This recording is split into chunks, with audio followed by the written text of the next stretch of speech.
Há um cenário de segurança da vossa aplicação que eu acho absolutamente fundamental vocês terem em conta. E que é o seguinte: em muitas explicações e exemplos que vocês vão ver sobre o Laravel, a utilização de routes, a utilização de controllers, vocês vão verificar que muitas informações vão ser passadas de forma explícita aqui. Vamos dar aqui um exemplo. Vamos imaginar que nós tínhamos uma route que dizia editar o utilizador cujo ID é igual a 1290. E muitas vezes vocês vão ver exemplos a dizer, ok, para se fazer isto é muito simples, é fazer isto desta forma, aqui vai o ID do utilizador e depois quando o controlador recebe este valor como argumento numa função ou num método, ele vai buscar o ID à base de dados que é igual a isto e vai apresentar os dados desse usuário ou desse utilizador.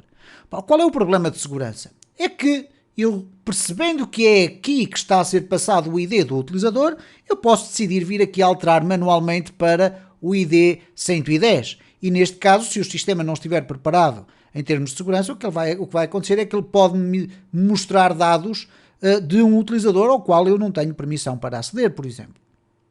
Bom, vamos aqui a um exemplo em concreto. Eu vou adicionar aqui uma route no meu fecheiro das routes. Vou colocar aqui route, get. Vamos simular um editar usuário. Então vamos colocar aqui edit, barra, e agora vamos passar aqui um ID usuário. Ok? Eu estaria a dizer aqui que se eu tiver um método editar, eu passo-lhe então qual é o ID do usuário e depois vou apresentar, por exemplo, um formulário com os dados daquele usuário que depois vai ser apanhado a partir da base de dados. Ora, o que eu vou colocar aqui é o main, @edit, ok? E vamos já agora dar-lhe aqui um nome, name, main.edit, ok? Ou underscore edit, qualquer coisa deste género. Então significa agora o seguinte: se eu chegar aqui ao meu main e vier aqui criar uma função, eu vou aqui abrir espaço só para nós ficarmos a ver aqui esta função, ok? Vamos colocar aqui public function edit e agora vamos colocar aqui o nosso ID usuário. E se eu agora quisesse ter aqui uma view, poderia ter, mas vamos simplificar as coisas. Vou colocar aqui um echo. Vou editar os dados do usuário. E agora vamos colocar aqui o ID usuário. Okay? Ele vai fazer aqui aquela concatenação normal, portanto vai apresentar esta frase toda e vai apresentar aqui o ID do usuário que eu passei para ali. Bom, se eu agora chegar aqui e colocar aqui o edit 110, como ali está, se eu agora refrescar, lá está, ele vai dizer, eu vou editar os dados do usuário 110, da mesma forma que se eu colocar aqui este usuário, ele vai dizer, ok, eu vou editar os dados daquele usuário.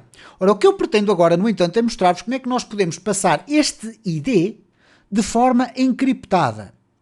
Isto é, o edit vai ficar, toda a gente sabe que se trata de uma edição, mas aqui em vez de aparecer este valor que ali está de forma explícita, vai aparecer qualquer coisa deste género. E vocês vão dizer, ok, o que é que eu posso alterar aqui para perceber qual é o ID que está a ser alterado? Nada, ok? Rigorosamente nada. Então vamos aqui regressar ao nosso código e eu vou utilizar a mesma técnica que estive a ensinar no vídeo anterior. Há diferentes formas de o fazer, poderíamos fazer de uma forma mais ou menos complexa. Eu vou fazer da forma que eu acho mais simples, que é criar uma classe. Dentro dessa classe nós vamos criar dois métodos, um para encriptar, o outro para desencriptar.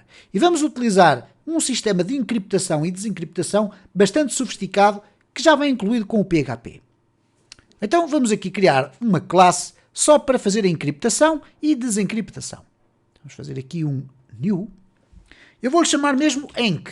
Pode ser tão simples quanto isto. enc.php. É um fecheiro de PHP, tradicionalíssimo. Vai ter aqui o seu namespace, que neste caso é apps classes. E a classe enc. Ora, esta classe enc vai ter então dois métodos públicos, claro, public function, encriptar. Ok, encriptar, agora sim. Já vamos construir o seu, todo o seu bloco de código e vai haver outro que serve para desencriptar. Ok? Então, este serve para nos criar uma hash a partir de um valor. Então, eu vou ter aqui um valor que eu vou passar, que neste caso concreto do exemplo que eu estou a dar, há de ser este ID do usuário. Eu hei de passá-lo aqui para dentro e este sistema vai-me devolver depois uma chave toda encriptada. Quando eu quiser fazer o processo inverso, eu vou passar a executar esta função, que também vai necessitar aqui de ter um argumento, neste caso, que é o valor encriptado. Vamos lhe chamar valor encriptado, até para distinguir um do outro.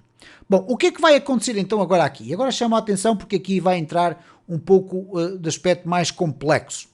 Nós vamos escrever as funções todas numa única linha, à exceção aqui desta que nós vamos colocar aqui mais qualquer coisa. Eu não vos vou explicar de uma forma muito aprofundada o que é que eu estou a fazer. Vou-vos falar pela rama, isto é, pela superfície.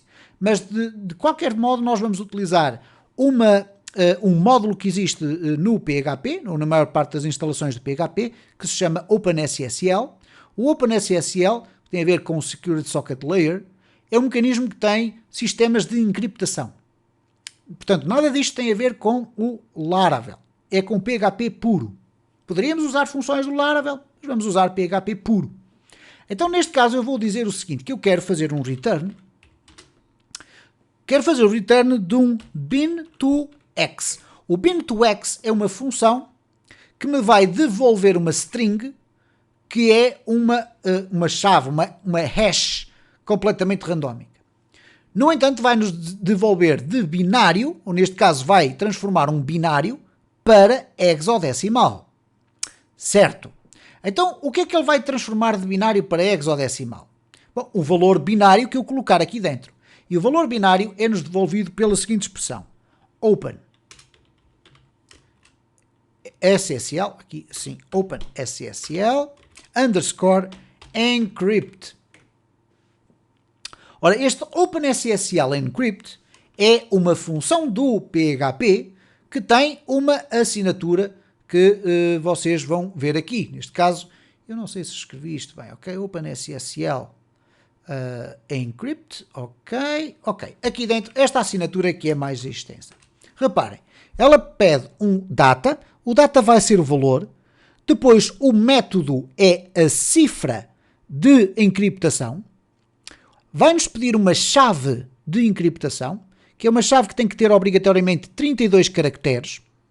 Nas opções nós vamos dizer de que forma é que ela vai fazer a encriptação, se é com raw data, etc. E atenção que eu estou a falar isto não é para vocês decorarem. E o IV chama-se Initialization Vector, é uma string de 16 caracteres. Portanto, esta chave tem 32 letras, ou algarismos, ou misturado, e esta tem 16. Ok? Ora, vamos aqui dar estas informações todas, as outras nós não vamos necessitar delas. Então vamos ter aqui o data, vai ser o valor, é aquilo que eu quero encriptar. De seguida eu tenho o método.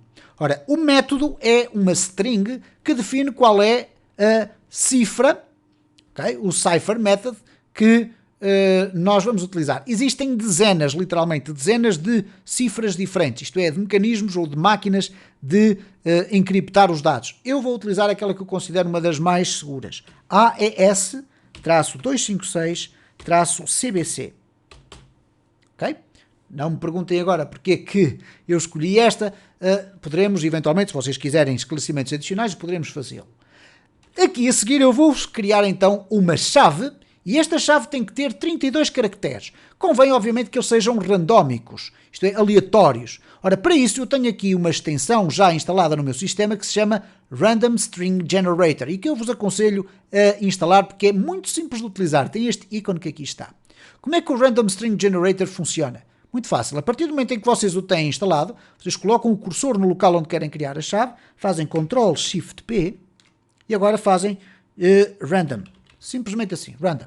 Vai aparecer esta opção, Generate Random String ou Password, vocês pressionam Return, escolhem o número de caracteres, neste caso vai ser 32, pressionam Return e agora escolhem o grau de complexidade. Eu tradicionalmente gosto de escolher o segundo, que é letras maiúsculas e minúsculas e algarismos pelo meio.